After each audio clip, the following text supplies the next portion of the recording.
All right, guys, what's up? We're back with part two, man. All right, so if you've been keeping up with the story of my life and my journey, then you know that this is me telling you about my journey to awakening.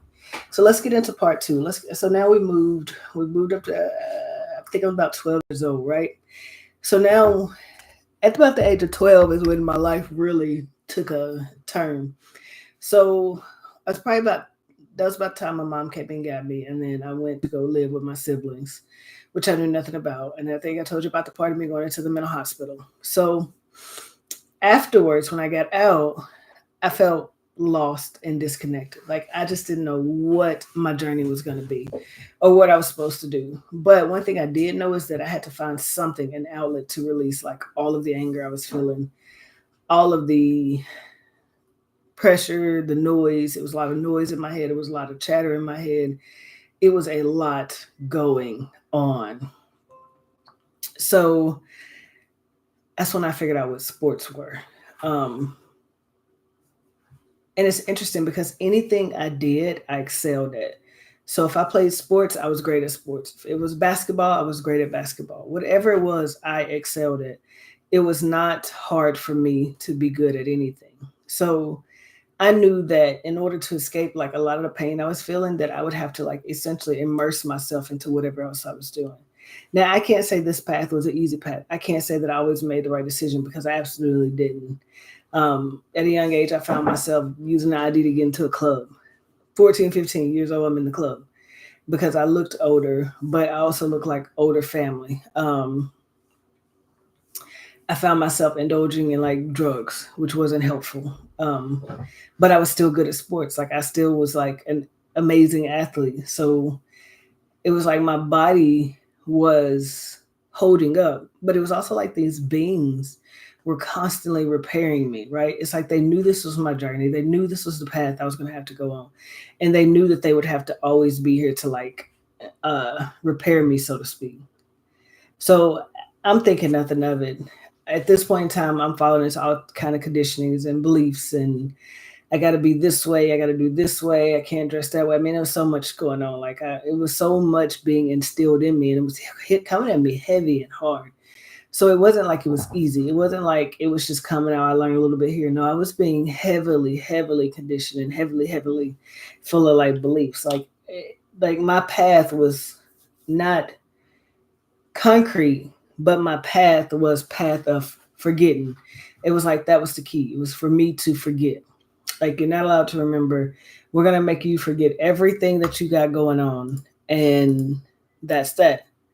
So I was like, okay, which I didn't understand at the moment. I just knew that whatever it was at the moment that I was feeling is what I had to do.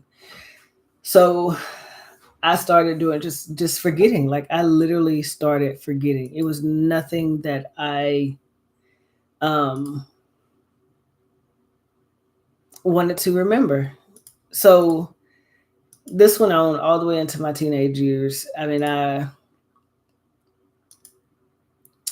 one second. I should have shared this out, but I guess I'll share it out later. This went all the way into my teenage years. I was good at sports. I played basketball. I was on the varsity basketball team. Actually, I do need to share this out.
All right.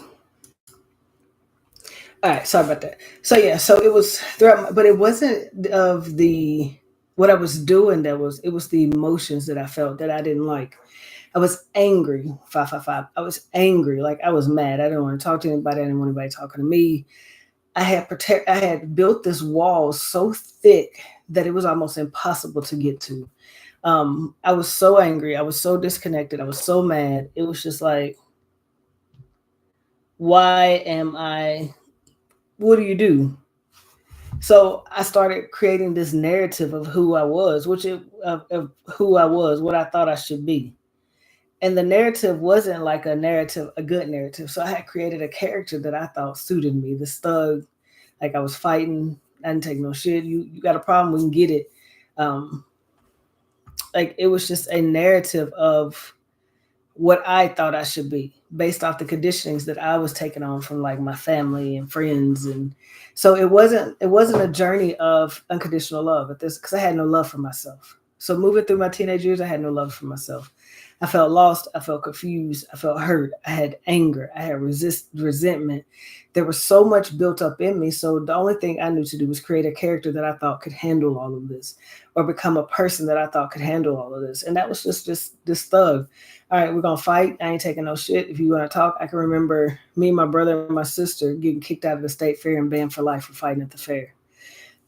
Things like that is what I was doing. If you said anything I didn't like, I was fighting you.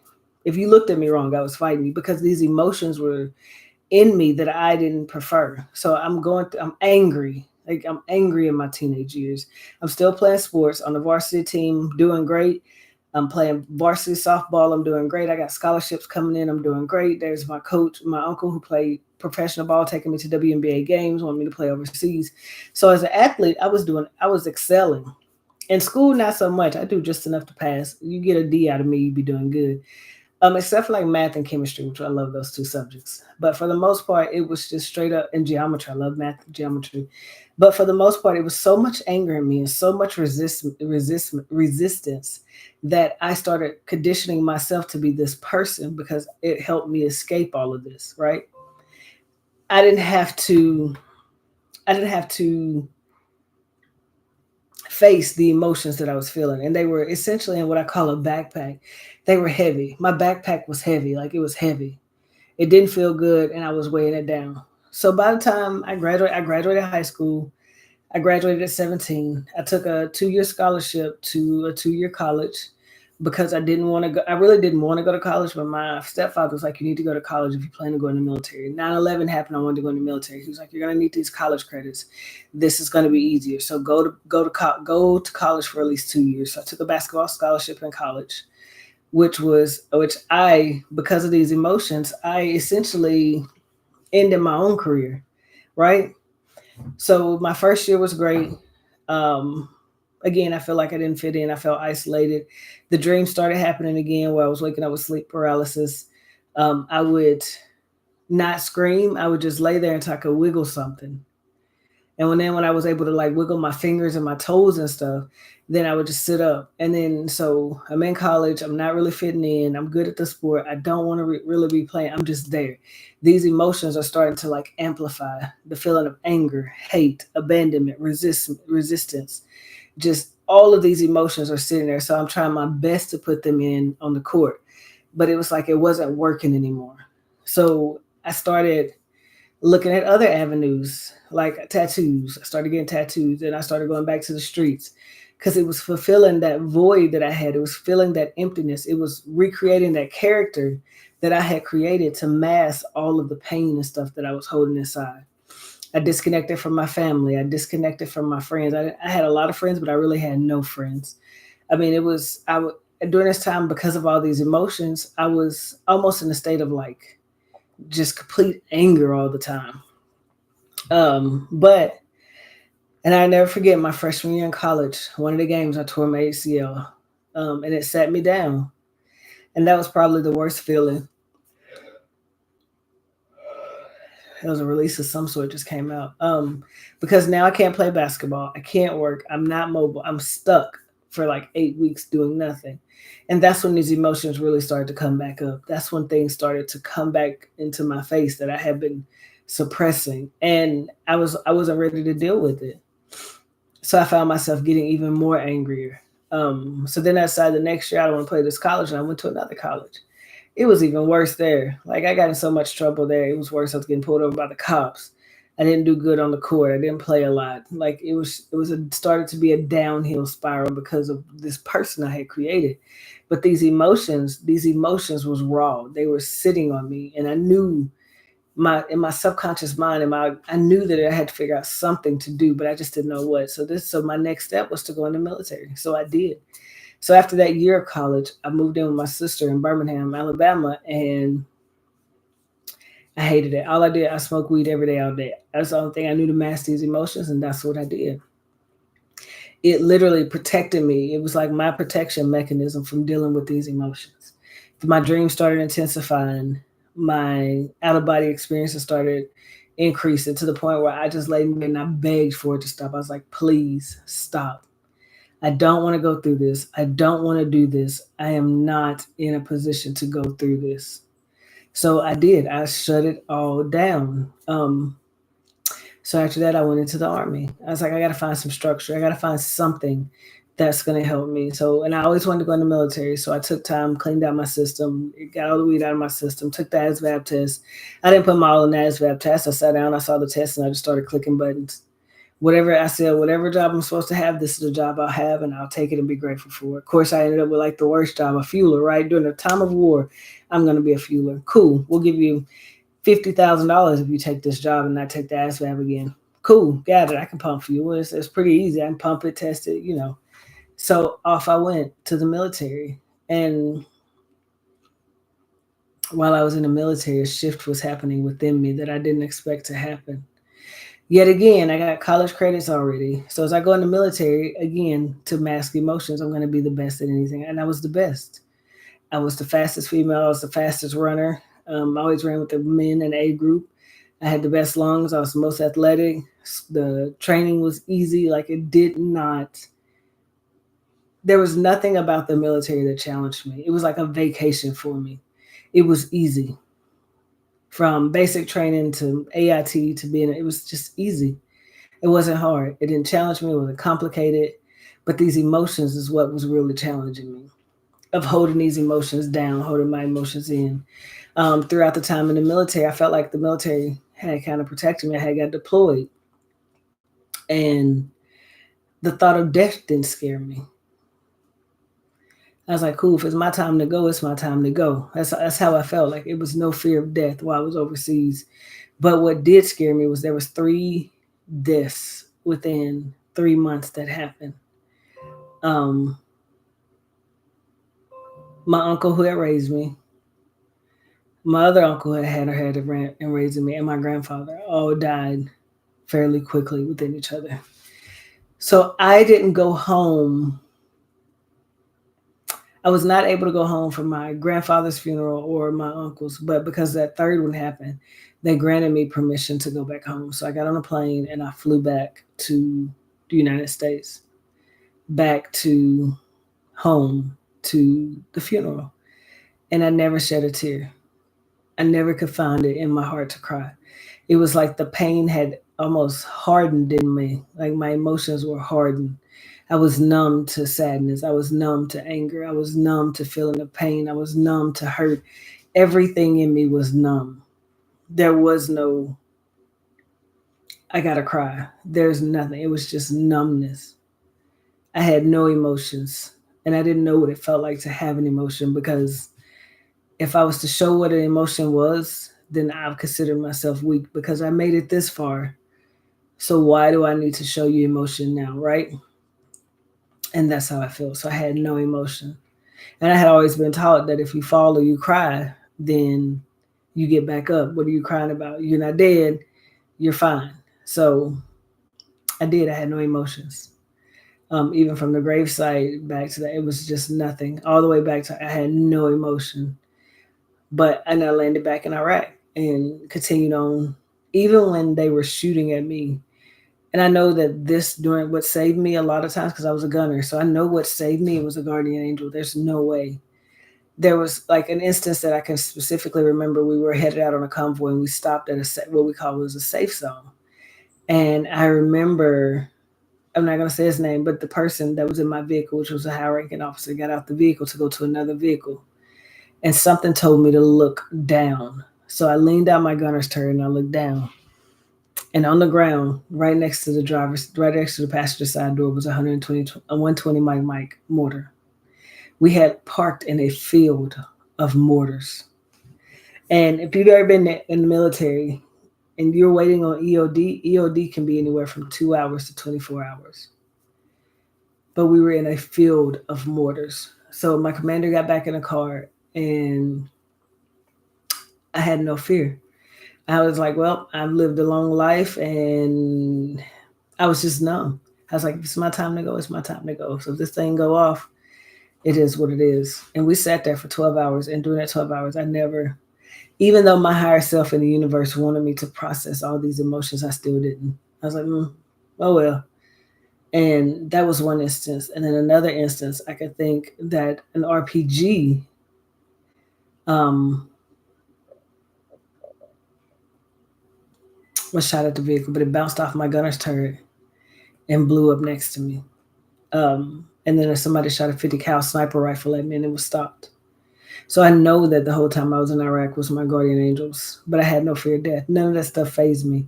As where everybody else was shook, I was like, if it's our time to go, we're going to go whether we out here or we're going to go whether we in our bed sleeping, because I was so numb of all the emotions that I was carrying on the inside, just numb. I hadn't processed them. I didn't want to process them. I didn't find like I needed to process them. I was just numb.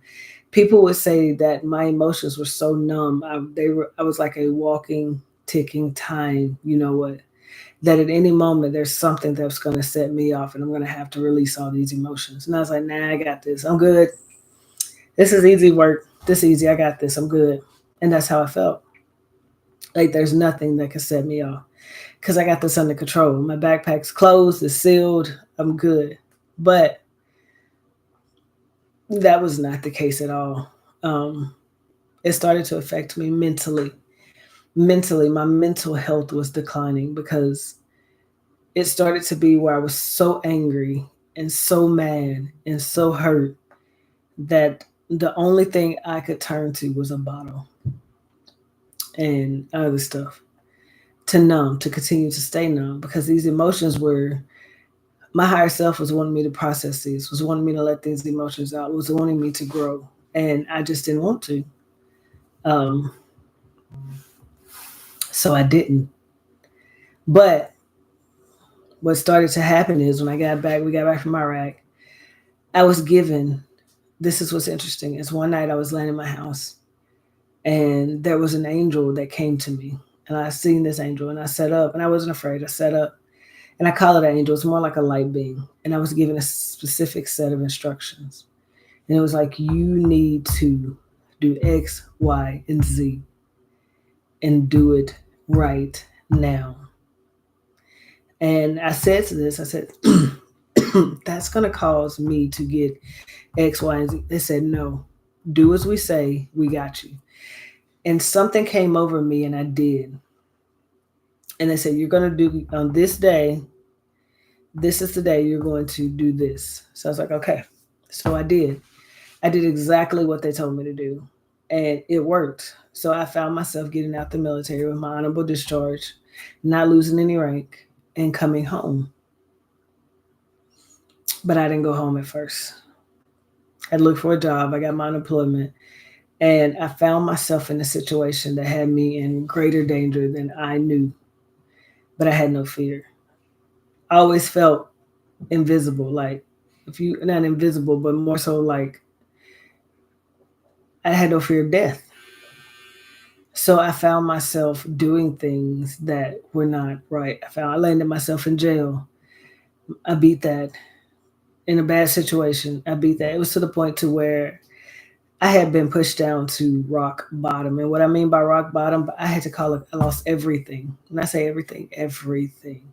When I returned back to Alabama, I had a pair of shoes, a pair of pants, a couple pairs of underwear, and that's all that I had. I had to get a new ID. I had to get everything. I lost everything. And that was hard. Um, but I knew it had to be a way, right? So, and then I started having thoughts. I remember when I was in the military, I had a friend that was about to die. And some of my friends come over to me and they say, "We need you to go put your hands on her and save her life." I said, "I can't do that." They said, "Yes, you can." I don't know what they seen in me. They said something that I didn't see. So signs like that were starting to happen. "We need you to come over here and give us some healing. We need you to come do this." But I had no experience in any of that. Like it didn't resonate with me. It didn't click. Um, but eventually it started to click.